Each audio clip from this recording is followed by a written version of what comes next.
Wow! The future seems to be so bright I don't even need my eyes.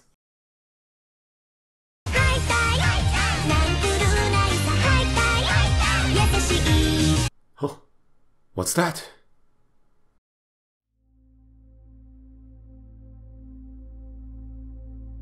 Oh my god.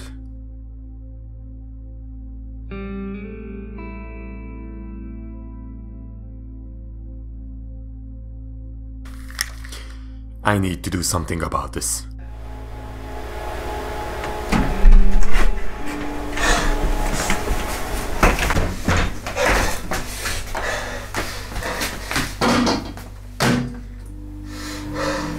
Alright, we gotta change the future.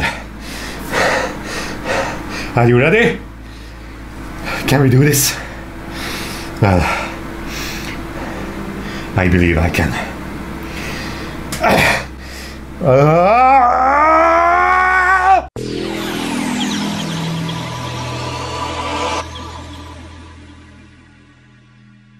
Oz is not what it used to be. All that doing everything for free and the spirit of the community is long gone. Now it's all loot boxes. No more downloading stuff for free with the occasional reminder to buy supporter. You thought that was annoying? How cute. Now you have to open loot boxes for virtually everything. You want to download the newest maps? Loot boxes. You want to download some skins? Loot boxes. You want to watch Verto's videos? Well, too bad. He stopped making them a long time ago. People used to whine about farm maps, that they are inflating the median PP and forcing everyone to play them to stay competitive. Not a thing anymore. You might say, hey, that's great! But now to get those farm maps, you need to shell out your monthly income. Top 50 is not about skill anymore. Not even about specific skill sets that were needed to farm. It's about luck. Luck who gets the best farm maps with their loot boxes. Essentially, Oz became pay to win. But don't worry, the bundled beat maps are free. Of course, the juiciest farm maps are the rarest ones. Their drop rate is significantly lower. The old no title costs around $1,000 on the black market. But that's a fairly old set, so you can imagine how much are the newer, fresher maps that are scientifically engineered to give as much PP as possible, while requiring as little effort as possible. Then there are the skins. If you are an ancient fossil, you might remember the old default skin. Well, it has been brought back. You can get the new default from the loot boxes. If you want to get Cookies' skin, prepare to sell your soul to get it. Or your liver. Either are fine. You would be lucky to get skins or beatmaps from your loot boxes. Most of the time you will get menu backgrounds or skin elements that you can use to make your own skin. You can create your own custom skin with these elements. But good luck getting decent ones. Most of them are wacky or pretty at best. They look decent, but gameplay wise they are awful. There are minimalistic ones, but as you can guess they are quite rare. If you are thinking about adding elements to the official skins, then let me stop you. Any manual changes in the official skins will void your access to the skin in-game until it is restored to its original state. Well, at least people won't ask for your skin anymore. Unless they are begging for free stuff. There was an April Fool's joke about the Oz coins. Remember? Ah, good old times. Well, they are an actual thing now. You can get them by purchasing them with real money or selling loot box items back to the game. You can also get them by completing achievements, forming a certain amount of PP or score, or by getting into the monthly chart leaderboards. Well, at least they found a use for the charts. Tournaments often have Oz coins as prizes, but you also need some coins to enter them, especially the high-end tournaments. Good in-game behavior also rewards you with some Oz coins. Every month you avoid getting silenced, you get 500 coins. To open a loot box, you need 1,000. So yeah, if you type anything in the in-game chat, you should know how hard it is to get enough OS coins for a loot box. Reporting bad behavior also earns you 20 coins per silence, so players often try to make others slip up for some spare change. After a certain amount of silences, you are going to get restricted. The basic procedure is pretty much the same as it was. You wait a couple of months, ask for forgiveness while admitting your crimes, then you wait for the response. Except that you need to pay £60 for a special loot crate that has a 10% chance of allowing you to submit an appeal.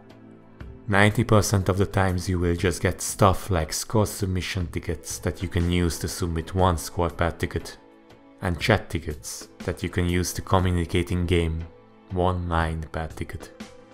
You can also get the usual stuff that comes from normal loot boxes, but the rates for useless items and duplicates are significantly higher. You know, the strange thing was that integrating loot boxes into OS was fairly smooth. There were no major rants or general disdain towards them. People accepted them at first, since it was only about cosmetics, and watching loot box videos were always tremendously popular. After trading was introduced, a mini economy was created inside the game, where real money was used to buy cosmetic elements. Then slowly but surely the loot boxes took over the game. When ranked maps became restricted and only available through loot boxes, people thought that it is a good thing, since it stopped the rampant farming. And people went to explore unranked maps. Players started to enjoy game again. They didn't mind restricted players being made to pay huge amounts of money to get their account unbanned, since it prevented the attention seekers to ban themselves in the pretense of quitting, only to return in a few months. The infrastructure of the game got better too. Scores not uploading, Boncho going down during tournaments, or at all. All these things were a thing of the past. OS events funded partly or wholly by the game owners sprung up across the world. These events were unforgettable experiences to those who attended them. Oh, did I say game owners? You see, how should I put it? That was a tragedy right before these loot boxes became a thing. Peppy finally managed to purchase his private jet. On the first flight, he partied so hard that the bass boosted anime music damaged the engine. Peppy.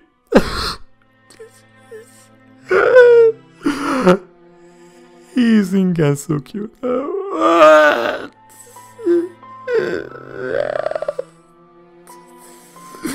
I'm sorry. I couldn't hold my feelings back. The entire OS community were mourning him for months, but the game was transferred to a big gaming corporation. And ever since it has abandoned the old model that Peppy had cultivated over the years. On the bright side, the PP system got a whole lot better too. Some of the older players with coding experts were hired to work full-time on creating a PP system that would represent every aspect of the game as objectively as possible. Although some people complained that the conventional farm maps were still somewhat overrated in terms of effort to reward. That was only due to the fact that the mapping method from few years ago raised players that were excellent at those kinds of maps. For top players, it didn't matter all that much, especially since previously overlooked skills were brought to life by the new system. The mappers also got a small share from the loot box money, as they get a hefty sum of money for every ranked map. If the map got popular, the mapper even got bonuses. See, it's not that bad. A lot of things improved. Although, there is no doubt that something is missing. We have lost something that was an integral part of the community and the game. It's just, I cannot pinpoint down what it was. I kind of forgot.